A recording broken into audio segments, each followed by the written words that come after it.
Programme में हमें join कर रहे हैं ब्रिगेडियर रिटायर्ड असलम घुम्मन साहब। Welcome to the show Ghumman साहब फॉर्मर डीजी एंटी करप्शन भी रह चुके हैं। सर, आज बड़ा ही इंपॉर्टेंट ये टॉपिक है जिसपे स्टोरी है जिसपे हम डिस्कशन कर रहे हैं। जो ये ट्रांसपेरेंसी इंटरनेशनल की रिपोर्ट आई है उसमें ये जिक्र है कि नैब ने 363 अरब रुपए, पब्लिक अकाउंट्स कमेटी ने 300 अरब रुपए रिकवर किए और इसकी खबरें भी हम सब ने चलाई और देखी भी।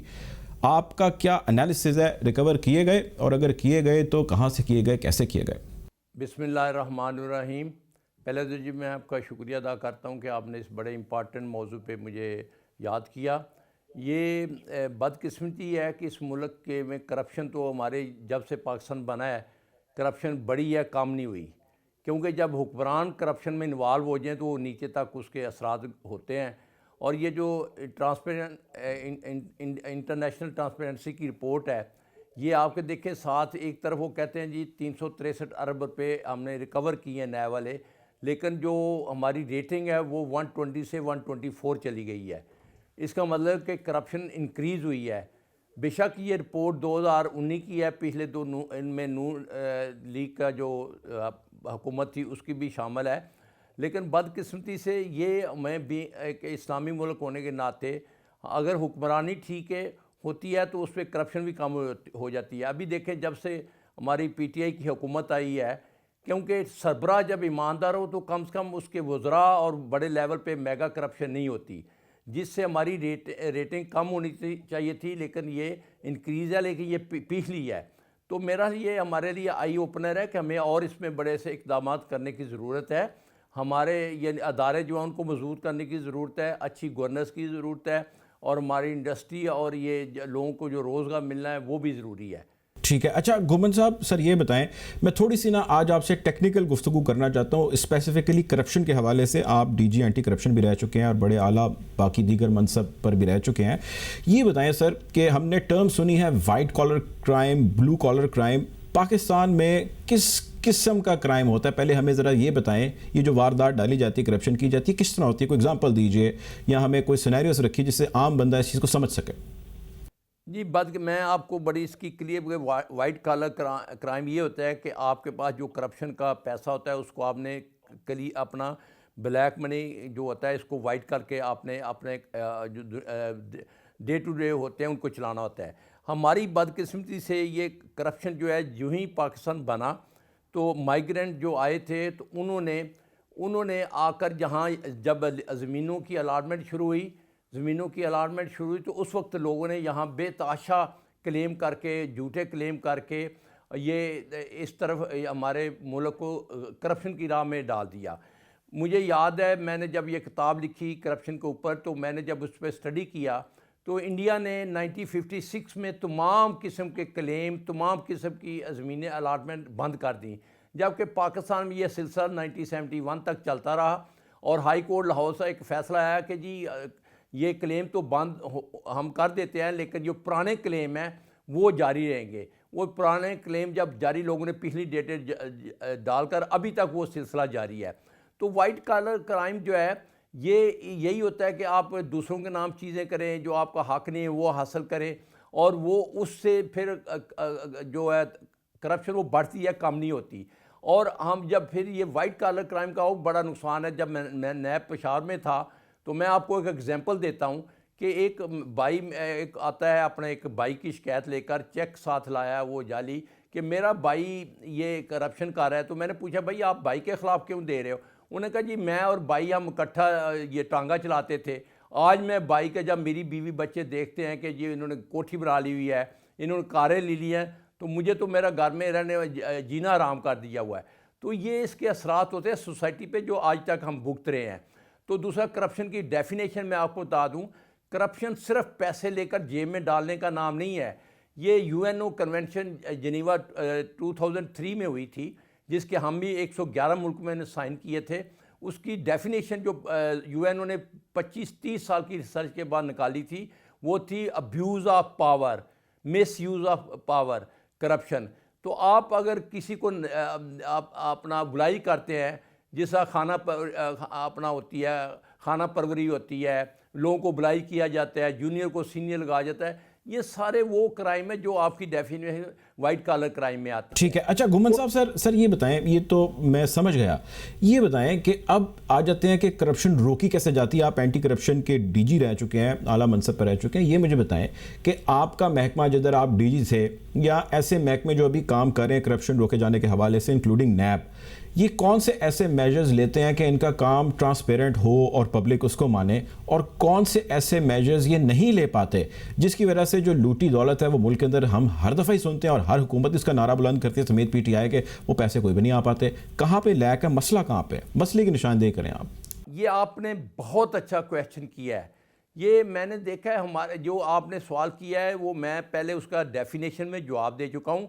हमारी बदकिस्मती से ये फ्यूडलिज्म जब पाकिस्तान बना तो हुकूमत जो हमारी लोगों की आई, ये अमीरों के हाथों में आई, एलीट क्लास में आई, गरीब के हाथों में तो आई नहीं है। तो इन्होंने कानून ऐसे बना दिए कि वो उनको कोई चेक करने वाला नहीं था। अभी आपने कहा कि ये पूरे आज 70-75 साल हो गए हैं हम करप्शन, हमारी देखें कभी भी फिगर हमारा 100 से नीचे नहीं गया। मैक्सिमम आया तो 116 आया है, फिर 120 पे गया, आज 124 पे आया। उसकी मेन वजह यही है कि जब हुक्मरान करप्ट होंगे, जब हमारे सर वो तो हुक्मरान करप्ट हो गए। मेरा सवाल वहीं पे मैं वापस लेके जाना चाहूँगा कि आप, चले मैं तस्वर कर लेता हूँ कि अगर आप डीजी नैब आज भी होते हैं, वैसे आप फॉर्मर डीजी एंटी करप्शन रह चुके हैं, अगर आप डीजी एंटी करप्शन आज भी होते तो आप क्या मेजर्स लेते? लोग तो ये चाहते हैं आप करप्शन पकड़ते, मुल्क के ख़जाने के अंदर वापस वो पैसे लेके आते ताकि लोगों के जो लूटे पैसे हैं वो उनके ऊपर सर्फ हो सकते, खर्च हो सकते। वो क्यों नहीं हो पाता, वो क्यों रुकता है काम? मैं इसी तरफ आ रहा था। पहले तो सबसे बड़ी बात है जो हमें उठाना चाहिए कदम के जो अदारे हमारे एंटी करप्शन के हैं, नैब है या हर सूबे में एंटी करप्शन है, इसको इंडिपेंडेंट अदारा होना चाहिए, जो मैंने कोशिश की और बेवकूफ़ी किसी ने नहीं होने दी। जब तक आप इंडिपेंडेंट अदारा नहीं, सर वो इंडिपेंडेंट इदारे में उनका कहना यह है कि जब इंडिपेंडेंट इदारों को कर देते हैं, अपनी मनमानियां करते हैं और इसके पास इनको खुली छूट मिल जाती है, इनका जो दिल करता है करते हैं, इनको पूछने वाला कोई नहीं होता, फिर आउट ऑफ कंट्रोल हो जाते हैं। मैं उसकी जब मैंने यकीन करें जब आया तो मैंने जब एंटी करप्शन पंजाब की हालत देखी तो मैं सीधा चीफ सेक्रेटरी और सीएम के पास गया कि इस महकमे को बंद कर दे, खुदारा ये तो खुद करप्ट करता है, ये एंटी करप्शन नहीं एंटी करप्शन है।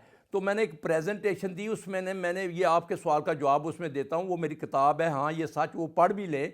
उसमें मैंने सबसे पहले पॉइंट किया था कि जी आप यहाँ 20-30 सेक्रेटरी बैठे हुए हैं, आईजी बैठा हुआ है, चीफ सेक्रेटरी बैठा हुआ है, चीफ मिनिस्टर बैठा हुआ है, मिनिस्टर खुदारा एक ठोक बुझाकर ईमानदार बंदा लगाएं सरबराह और उसको फिर तीठ दें, वो किसी के इन्फ्लुएंस में ना हो, पॉलिटिकल इंटरफेरेंस ना हो। हमारी जो बदकिस्मती है कि हम कुर्सी बचाने के लिए कंप्रोमाइज़ कर जाते हैं, जिस तरह जनरल परवेज़ मुशर्रफ के दौर में हुआ। नैब ने शुरू में बड़ा काम किया, फिर नैब को हटा दिया, उसको पॉलिटिकल जब इस्तेमाल करते हैं तो फिर करप्शन बढ़ती है, कम तो नहीं होती। मैं आज भी कह, और फिर बात सुने, करप्शन हमेशा ऊपर से शुरू होती है, या पानी ऊपर से नीचे जल्दी बैठता है ना कि नीचे से ऊपर। मैंने ये मिसालें दी, जब नैब पेशावर में था, हमने यकीन करें कि सबसे पहले वहाँ के जो चीफ मिनिस्टर रहे हुए हैं, चीफ सेक्रेटरी रहे हुए हैं, जब उनको हमने पकड़ा तो यकीन करें उसकी डेटरेंस इतनी थी कि बड़ी गाड़ियाँ वहाँ चलनी बंद हो गई। गवर्नर साहब मुझे बुलाकर कहते हैं कि ये गाड़ियाँ, ये क्या हो गया? सिर्फ आपने कुछ एग्जाम्पल सेट करनी होती है, ये नहीं है कि अमीर है तो उसको आप पकड़े ना, गरीब को पकड़ ले। मैं कहता हूँ अगर डीजी एंटी करप्शन करता है तो उसको सबसे बड़ी सज़ा मिलनी चाहिए। बदकिस्मती से हमने 2 कानून बना दिए हुए हैं, गरीब को, पटवारी को, ये छोटे सिपाहियों को तो पकड़ लो, जो उनके सरबराह हैं, जिनके मतहत है, जो एक पेन की स्ट्रोक में उनको घर भेज सकते हैं, उनको हम पकड़ते नहीं हैं। तो मेरा तो ये हमेशा मैं अच्छा सर, इस चीज़ का अब जो आप कह रहे हैं, अगर ये ऐसे ही है, इसका इतलाक़ तो ज़ाहिर है तमाम पूरे गवर्नेंस के सिस्टम पे होता है। इमरान खान साहब हमारे मुल्क के वज़ीर-ए-आज़म हैं और इमरान खान साहब के ऊपर करप्शन के एलिगेशन हमने कभी देखे नहीं, सुने नहीं, या उनकी पर्सनैलिटी से हम ये रिलेट करते हैं, या उनके पर्सनैलिटी ट्रेट्स हैं, या उनकी हिस्ट्री ये कहती है कि he is not a corrupt man. तो अगर मैं जो आपका बताया रूल है इसके मुताबिक चलूँ तो आपका टॉप बंदा, top leader is not a corrupt person, ये वो रेपुटेशन एंजॉय करते हैं और इस पे बहुत सारे लोग अपनी राय भी दे चुके हैं। उसके बावजूद अगर पाकिस्तान करप्शन में एक कदम जो है वो मज़ीद आगे बढ़ जाए और उसके स्टैट्स ख़राब हो जाए तो इसमें तो फिर आपकी थ्योरी गलत साबित होती नज़र नहीं आती। ना, ये आप देखें, एक तो ये रिपोर्ट 2019 की है, उसमें पिछला टेन्योर भी है, और ये जो इतनी करप्शन इतनी देर से, उसके असरात देखें। मैं इमरान खान को मैं जानता हूँ, वो आपने बिल्कुल सही कहा कि उसके ऊपर कम से कम करप्शन की कोई उंगली नहीं उठा सकता। और उसकी वजह से उसके वज़रा भी आपको देखें 2.5 साल हो गए हैं, किसी वज़ीर के ऊपर या किसी वो मेगा कोई स्कैंडल इस गवर्नमेंट का नहीं आया, क्योंकि सरबराह ईमानदार है। आप इससे पहले पीछे चले जाएं तो सरबराह का नाम पहले आता था, कोई मिस्टर 10% कहता था, कोई मनी लॉन्ड्रिंग में लंदन ले गया, तो इससे फ़र्क ज़रूर पड़ता है। आप देखें इसका असरा जो अभी असरात हैं, जो नैब काम कर रही है, जो इमरान खान की हुकूमत है, इसका असर आपको अभी नज़र आना शुरू हो जाएगा। और ये मैं अभी भी आपको कहें कि हमें डेटर्स क्रिएट करना है। लोगों को ये जब पता चल जाए कि मुझे सज़ा मिलनी है और पैसा लूटा हुआ मैं वापस भी करूँगा, जेल जाऊँगा, तो ये करप्शन डेफिनेटली नीचे आएगी। ठीक है। अच्छा ये बताएं सर कि ऐसे कौन से इक़दामात अभी मौजूदा ऐसे इदारों को एंटी करप्शन के इंक्लूडिंग नैब लेने चाहिए कि चीज़ें बेहतरी की तरफ आ सकें? इसमें बड़ा सिंपल है मेरे भाई कि एक तो अदारों को इम्पीटेंट का, और जो बंदा लगाएं उसकी इंटेग्रिटी, उसकी ऑनेस्टी सबसे पहले चेक हो, और फिर वहाँ पॉलिटिकल इंटरफेरेंस ना हो, उधर हुकूमती अहदेदार हो या अपोजिशन का हो, अगर जिसने करप्शन किया उसको ही should be taken to task. ये जब तक नहीं करेंगे, और पॉलिटिकल इंटरफेरेंस बिल्कुल नहीं होनी चाहिए। इस मुल्क की करप्शन ने हमारा दुनिया में इमेज ख़राब कर दिया हुआ है, हमारी मॉरल वैल्यू ख़त्म हो गई हैं। और क्योंकि हराम का जो पैसा होता है, जो बगैर मिल्क के, उसके असरात आपको मुझे बताने की ज़रूरत नहीं है, उनकी औलाद क्या करती है। और मरूसी सियासत ख़त्म होनी चाहिए, प्योरली मेरिट पे लोगों को इलेक्शन आज़ाद हो के अच्छे लोग आगे आएँ। पैसा क्राइटेरिया नहीं होना चाहिए कि असम्बली में पहुंचने के लिए पैसा खर्च करो और फिर पैसा कमाओ। तो मेरा इसको कंक्लूड कर, लेकिन सर ये जो अभी जो रिपोर्ट आई है, ये 2019 से 2020 है, इसमें आप किस तरह एग्जाम्प्ट कर रहे हैं मौजूदा हुकूमत को? या देखें, ये 2019 की जब आप करते हैं तो इस हुकूमत को आते फिर इन्होंने नैब को, क्योंकि उनके पहले बंदे लगाए हुए थे, उन्होंने 10-15 इस देखें, एक 50 साल का गंद आप जाके 1 साल में नहीं कर सकते, टाइम लगता है। लेकिन सर ये तो 1 साल की वैल्यूएशन है जो साल में इस गवर्नमेंट ने परफॉर्म किया। जी, मैं बिल्कुल आपसे इत्तेफाक करता हूँ, और खान साहब खुद भी कह चुके हैं कि हमारी अदारों में जो करप्शन थी वो अभी तक ख़त्म नहीं हुई। खान साहब पहले मेगा स्कैंडल पे लगे हुए थे, जो मनी लैंडरिंग, बाहर पैसा गया उसके पीछे लगे हुए थे। फिर बदकिस्मती से हमारे कानून देखें ऐसे बने हुए हैं कि हमारी अदालतें, जो कानूनी अदालतें, इंसाफ तो देती नहीं हैं। फिर आप बीच में कंप्रोमाइज़ कर जाते हैं, कोई एनओआर लेकर बाहर चला जाता है और फिर वापस नहीं आते। ये प्रॉब्लम है। लेकिन मैं यकीन से कहता हूँ कि आप सिर्फ 1-2 साल इंतज़ार करें, हाँ इंशाल्लाह इस करप्शन मुल्क की ख़त्म करेगा। ख़त्म तो खैर नहीं हो सकती, रिड्यूस ज़रूर करेगा। ठीक है जी, ठीक है जी, बहुत शुक्रिया जी। ब्रिगेडियर रिटायर्ड असलम घुम्मन साहब हमारे साथ मौजूद थे, फॉर्मर डीजी एंटी करप्शन है।